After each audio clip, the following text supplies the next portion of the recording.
What's up, guys? Hey, the moment is here. The trip I took to Texas, I brought back some great stuff, and lamb ribs are one of them. So today, guess what we're doing? We're doing some smoked lamb ribs, baby, right here on the Weber Grill. So y'all stay tuned. I think you're gonna like what we got cooking. Yeah, boy.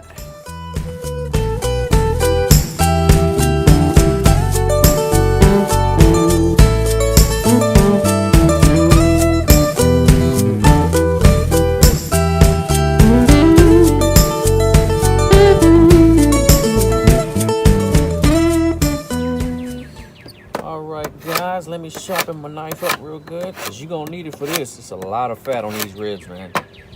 So let's get up in there. Let's get in there and see what we got. Come on, Eric.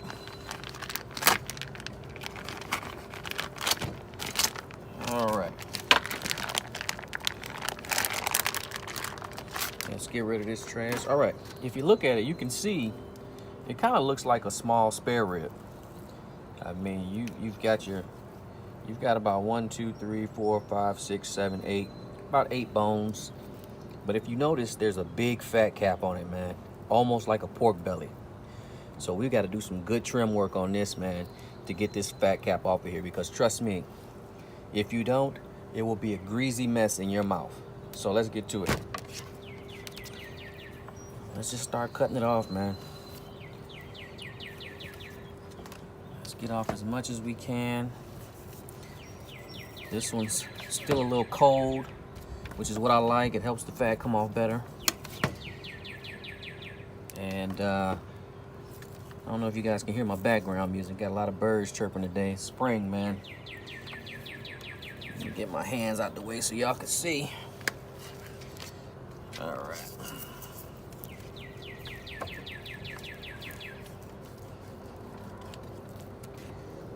Gonna be a lot of fat. A lot of fat, folks. So I'm gonna be taking it out the way. All right. You need a really sharp knife with this one.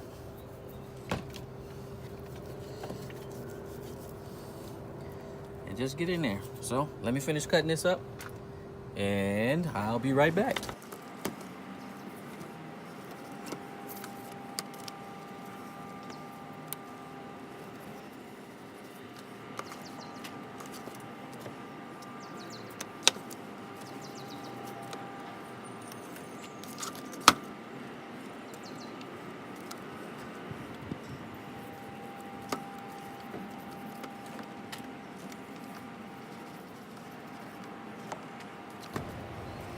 All right, and just like on the back side of a spare rib, you've got that thick skin on here. You could take it off if you want to.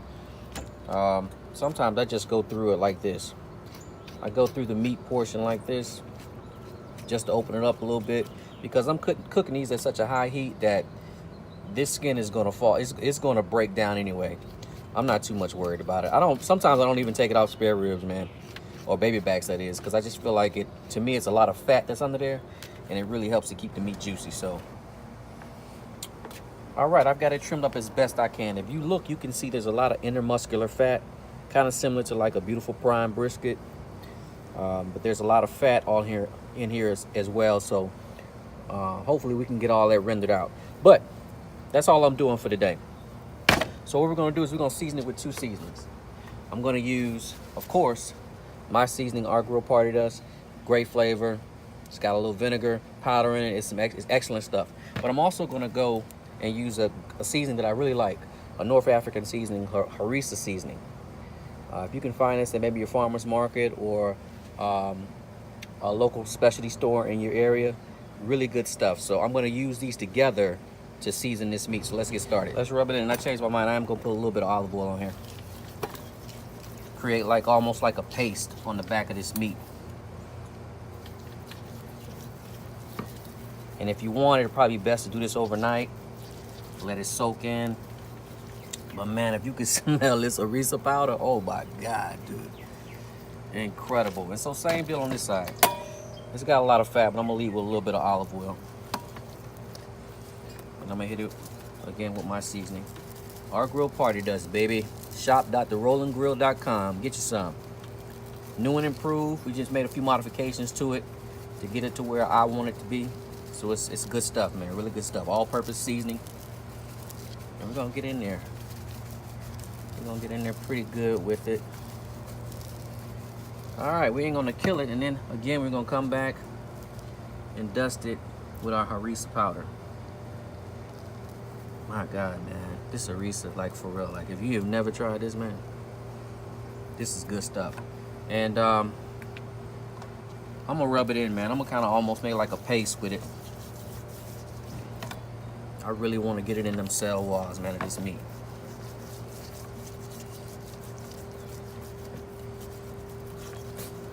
I think this harissa powder really benefits from rubbing it in real good with some olive oil, almost like a paste. Man, sorry for the wobbly table, man. I got some modifications coming to my little cooking area, my little outdoor cooking area, but for right now I gotta make do with this crappy table. And so that's it. We got it seasoned up really nice, man. Harissa powder, RGrill Party Dust. It's time to go to the grill. Y'all stay tuned.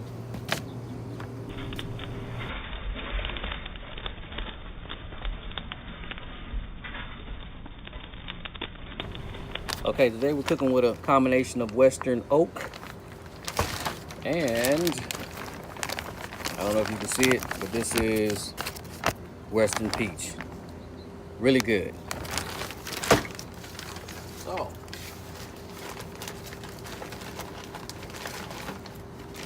let's go ahead and get started. Gonna throw a few of them on there and let them burn down.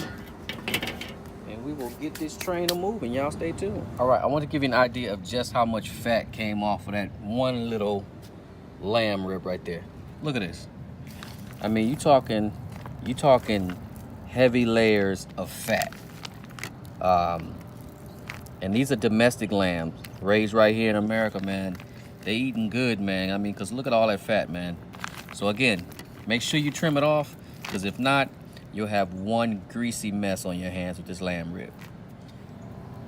All right, my wood is burning down a little bit, so I'm gonna go ahead and add a water pan. Just a little small pan with some water in it to help catch some of this fat and also help regulate the temperature a little bit.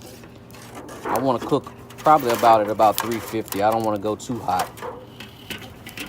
but I do want to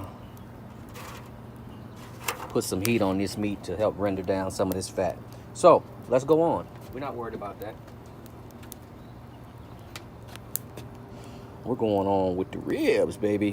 Bone side, breastbone side towards the fire as always. And that's it.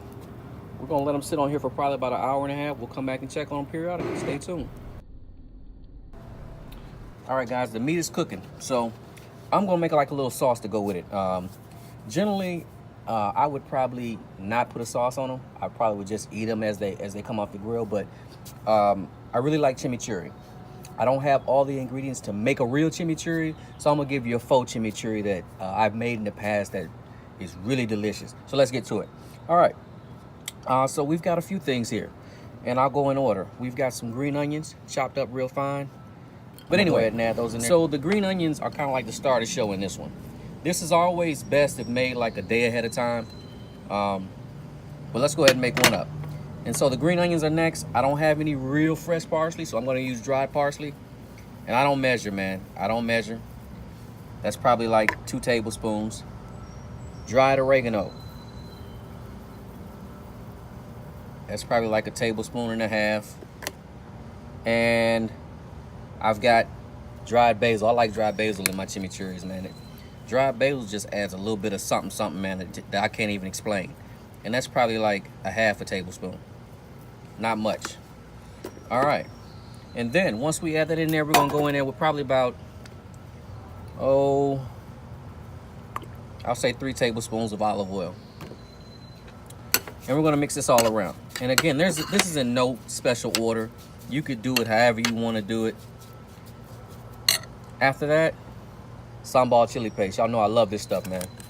This is the second star of the show. And I'm going heavy with it because I want some heat. It's kind of got like a sweet heat to it, man. Fabulous stuff, man. Work that in there. Get everything incorporated. I don't have any garlic, so I'm adding salt to it. I don't have any garlic, so why not just use some garlic salt? And so I'm gonna add a good little pinch, man. It may seem like a lot, but that's probably like a half a teaspoon. And again, that salt's gonna help break this stuff down as well. All right, now, to me, the star of the show, red wine vinegar.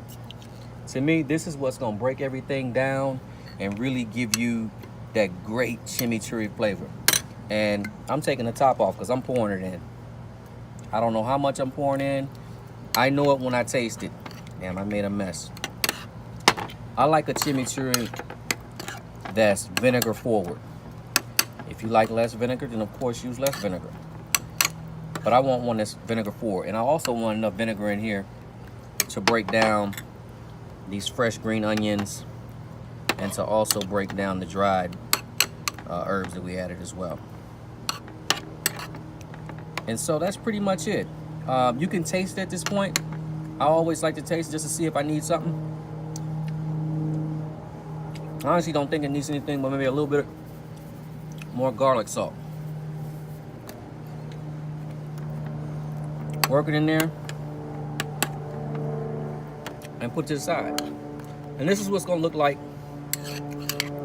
when you first mix it up. The best thing to do is let this sit for a few hours, even better overnight. But just like they do in regular TV, I already got something made up. I got something made up from last night. I made it last night. And as you can see, all of the onions and all of the herbs have been broken down by that vinegar, man. They broke down real good. And so this one is ready to go. And so we're gonna spoon this over the ribs before we eat them. We're not gonna baste the hot meat with it. You could, of course, baste with it, but we're not. We're gonna spoon this on like a condiment. Y'all stay tuned. Yeah, boy. That's good stuff right there, man. That's good. Before on the right, after it's set overnight on the left. As you can see, everything's broken down. All right, it's probably been about 25, 30 minutes. Let's take a look. I just added a piece of wood. They look pretty good. They look pretty good, actually. Getting some nice color. Bones pulling back a little bit. Oh yeah, it's looking pretty good. 30 minutes in. Added a few pieces of wood. Let's get back to cooking. Y'all stay tuned. All right, we're about an hour in. Maybe about an hour, 20 minutes in. Man, I wish y'all could smell it out here, man. Look at that. Oh boy, oh boy, oh boy, oh boy. Look at that, man. Beautiful. I'm probably gonna let them sit on here another 30 minutes and then I'm gonna wrap. Beautiful lamb ribs, man. Oh yeah, that bark is popping. Y'all stay tuned, it's almost time. All right, it's time to wrap. They look beautiful, man. The color is really good now. So let's wrap them up. All right, nothing special.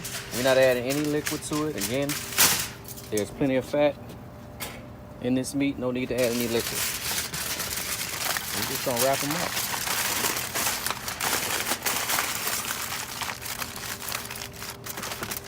Wrap them up. And put them right back on the Weber. That's it. We'll check them in 30 minutes. Stay tuned. All right, let's check it. I left it on probably about 45 minutes. Let's see what we're looking at.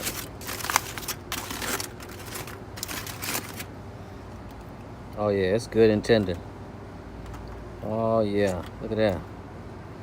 All right, so we're gonna let it rest. We're gonna take it in the house, let it rest, and we will come back and cut it up. All right, here are our ribs. We got our beautiful ribs right here. We're gonna go ahead and cut them up. See what we got. Let's start in the middle. There's a bone, a breastbone back there. So you kind of want to go through it like that.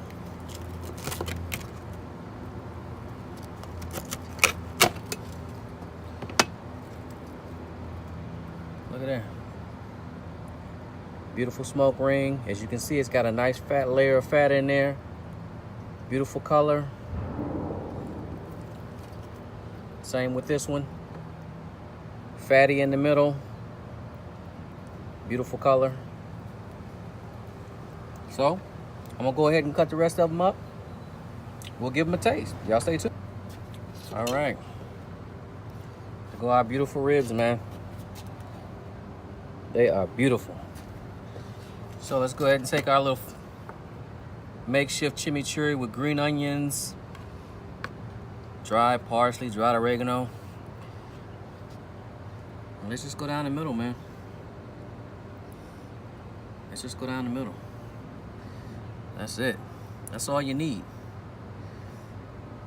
That's all you need. Beautiful. Stay tuned for the testing. Beautiful lamb ribs, y'all. Beautiful lamb ribs with a green onion chimichurri. All right, guys, I want to thank y'all for tuning in again. We got some beautiful lamb ribs here with chimichurri. I already ate like 3 of them, so. But I just want y'all to see, man. It's beautiful. Look at that. Look at that. Beautiful. It's fatty, man, and that chimichurri with that vinegar just cuts right through. So, again, thank y'all for joining me. Thank you for watching. Please like, subscribe, and share the video. And as always, good food, good vibes. Thank y'all for watching. Peace.